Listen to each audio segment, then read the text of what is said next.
नमस्कार मेरे प्यारे बच्चों, यहाँ पर हम अब थर्ड क्वेश्चन देख रहे हैं और वहां पर हमारे पास में factor the following algebraic expression question है।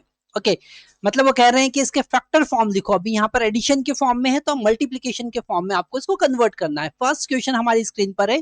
फर्स्ट क्वेश्चन कह रहा है कि 4y² plus 1, okay, plus 1 plus 1/16y²। ठीक है, तो यहाँ पर ये जो स्क्वायर वाले टर्म है ना, ये ए स्क्वायर और बी स्क्वायर जैसे होंगे और ये 2ab जैसा होगा, है ना। अगर हम इसको ध्यान से देखें तो इसको हम लिख सकते हैं 2y होल स्क्वायर प्लस, अच्छा, 2 इंटू 2y। अच्छा, ये वाला टर्म क्या होगा? ये वाला टर्म होगा 1/4y का होल स्क्वायर।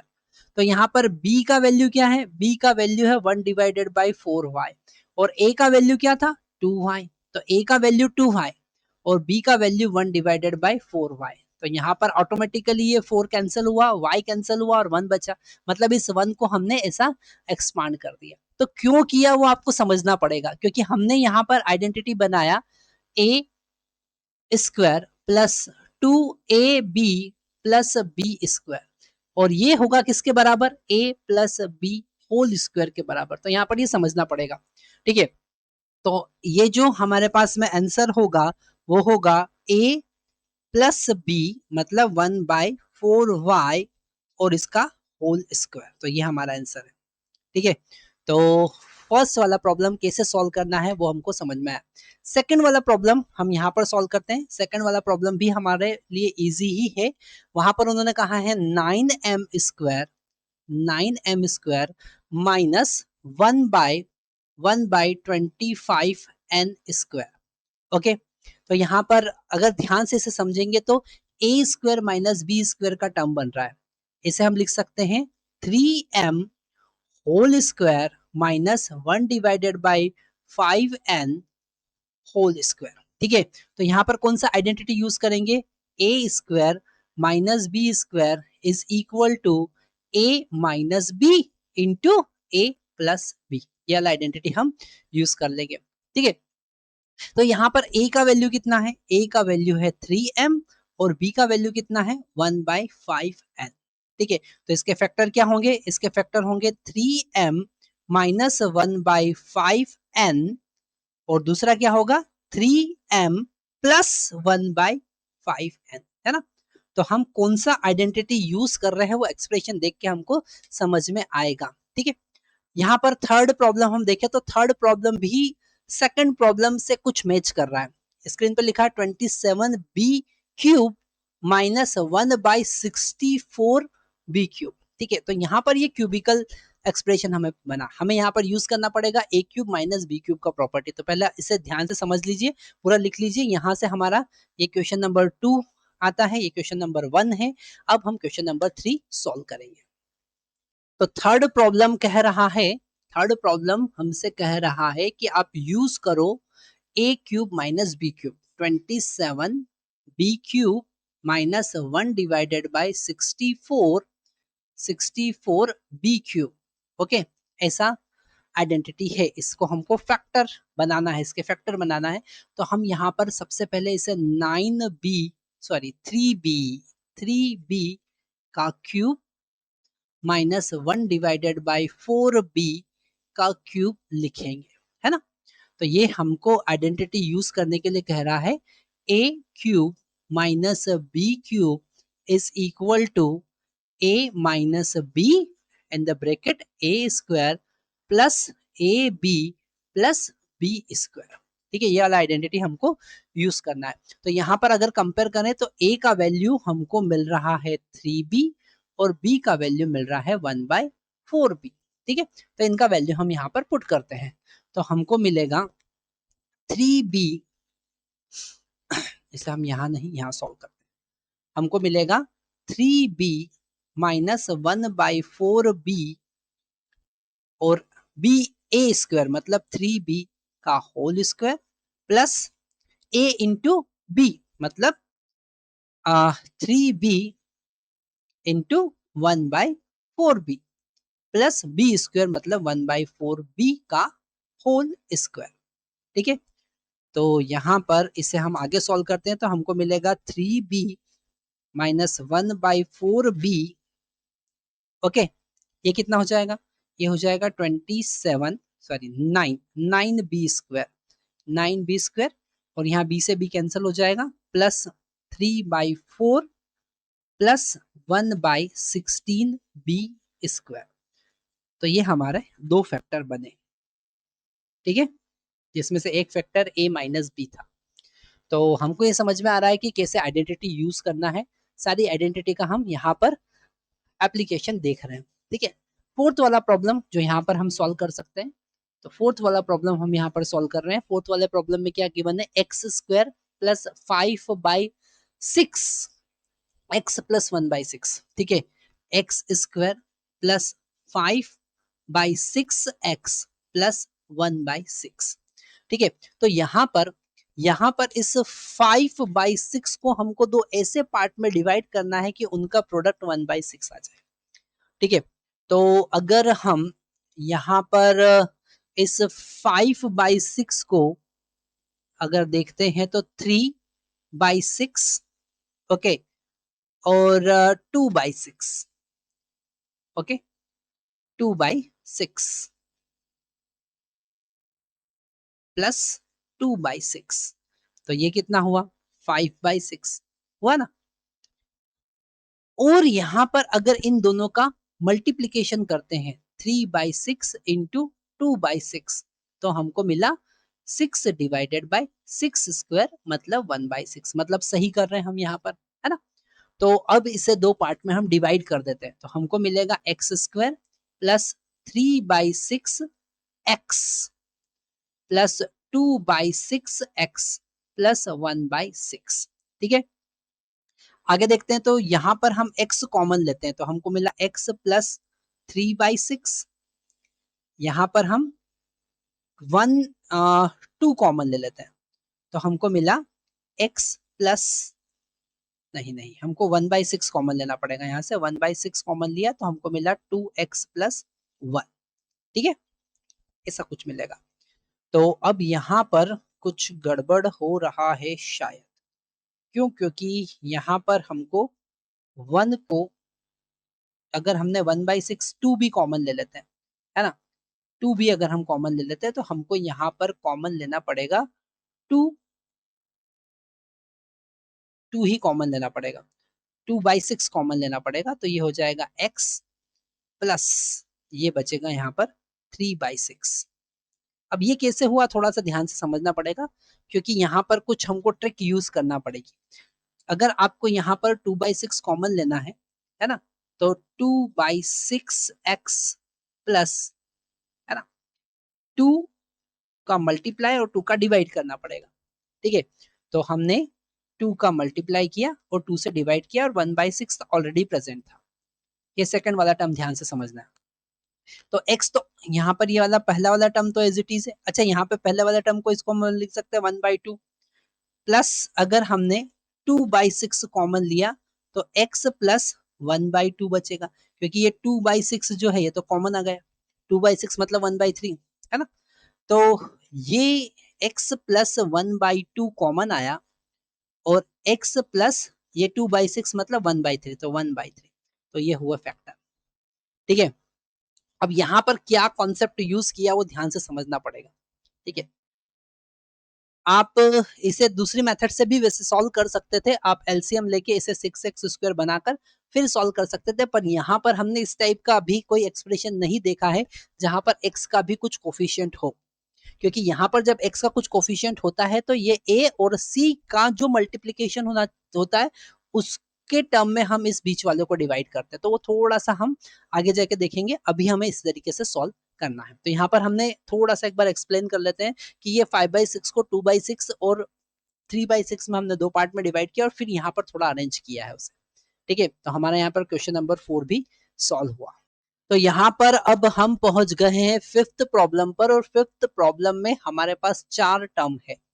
ठीक है, पहला है 27u³। तो जैसे ये u³ आया उससे ही हमको समझ में आ रहा है कि हमको क्यूबिकल वाला प्रॉपर्टी लगाना है। ठीक है, और 4 टर्म है तो a माइनस बी क्यूब का प्रॉपर्टी यहाँ पर लगेगा। अब इसे उस तरीके से ही अरेंज करना पड़ेगा।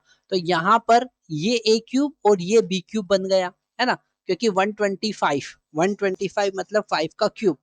तो हम इसे लिखेंगे 3u whole cube minus 1/5 whole cube. तो हमको ही समझ में आ रहा है इससे ही कि 1/3 sorry a is equal to 3u होगा और b इज इक्वल टू 1/5 होगा।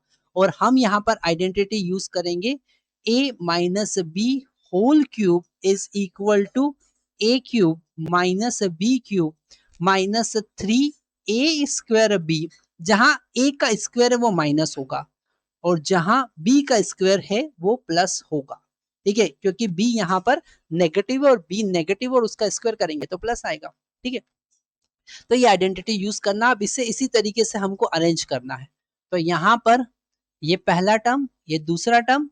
अब यहाँ पर ये जो नेगेटिव वाला है -3, ठीक है, -3a² मतलब 3u का होल स्क्वायर और 1/5, है ना।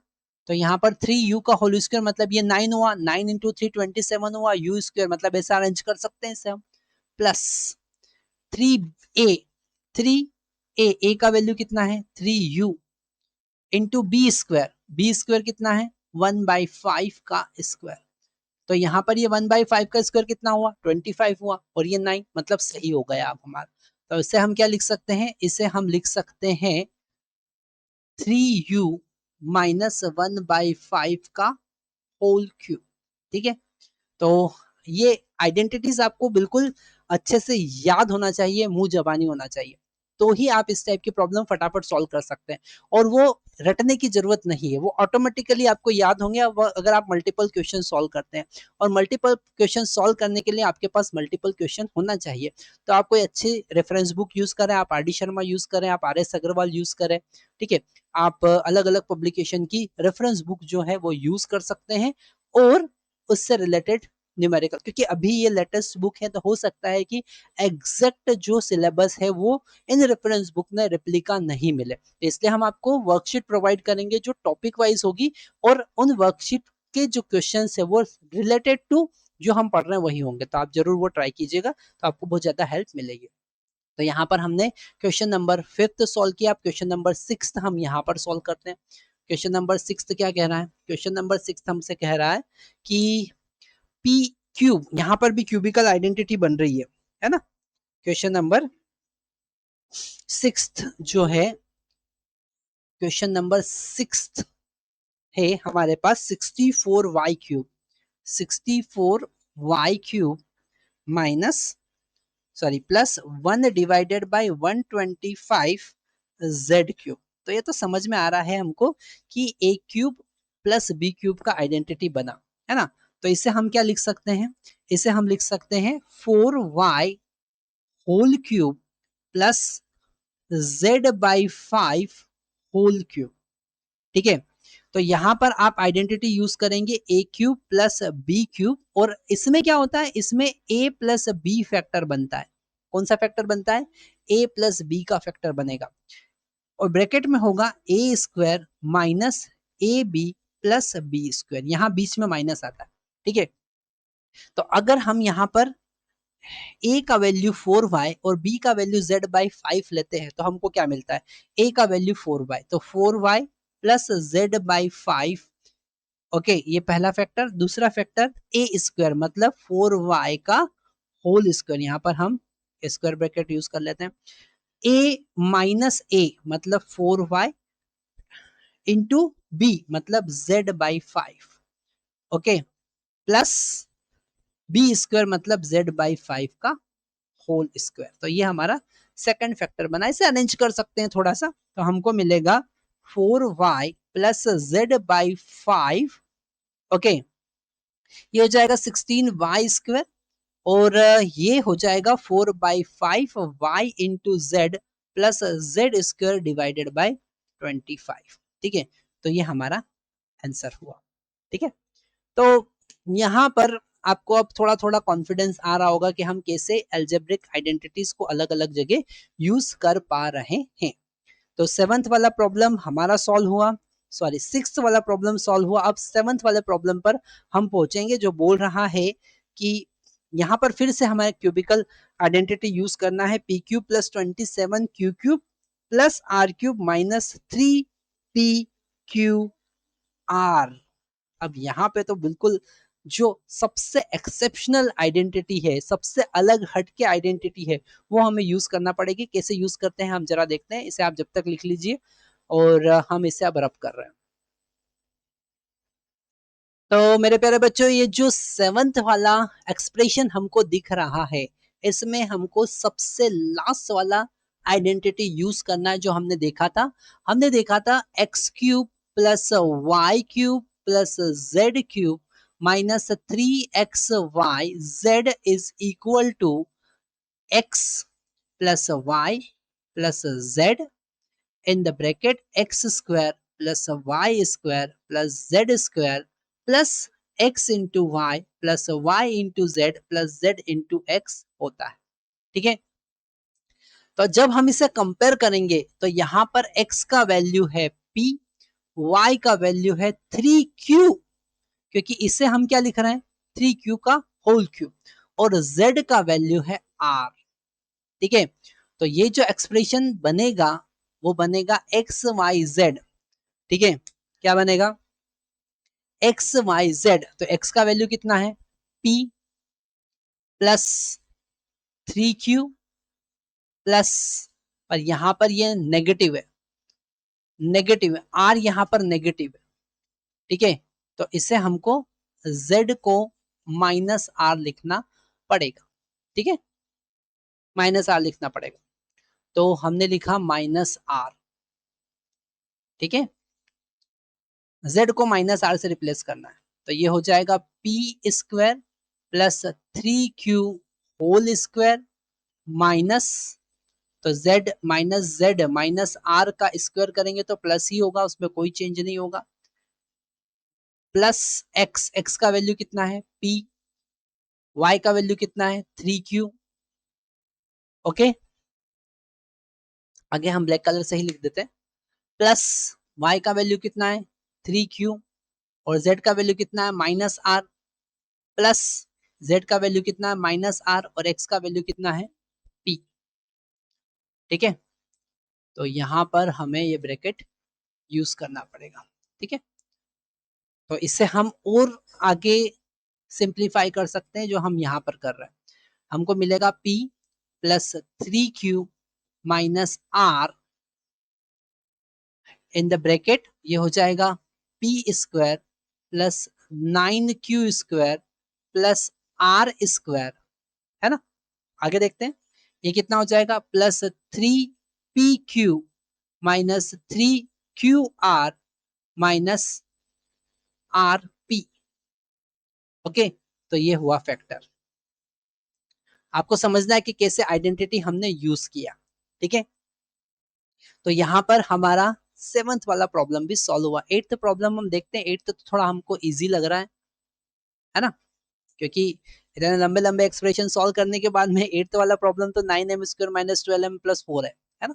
ये तो हो ही जाएगा 9m square minus 12m plus 4।